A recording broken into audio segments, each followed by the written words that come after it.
అరే, ఇందాక నుంచి చూస్తున్నాను. కళ్ళు లేకపోయినా కూడా ఇంత చక్కగా పాట పాడి పూలు కట్టుకొని అమ్ముకొని డబ్బులు సంపాదిస్తున్నావు. మరి ఆ డబ్బంతా నువ్వు ఉంచుకొని నీకు అవసరమైనవి కొనుక్కోకుండా ఎందుకురా ఇలా అందరికీ ఇచ్చేస్తున్నావు? అక్క, నాకు కళ్ళు లేకపోయినా ఆ దేవుడు చక్కని గొంతును ఈ గుడిలో పూలు అమ్ముకునే భాగ్యాన్ని ప్రసాదించారు. మీలాంటి మంచి మనుషుల 1000 చేతులతో ఆ దేవుడు నాకు రోజు కావలసిన వేస్తుంటే నేను నా 2 చేతులతో ఈ చిన్ని సహాయం చేస్తున్నా.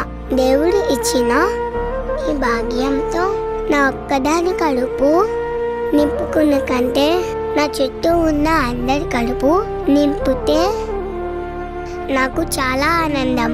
ఉంటా అక్క.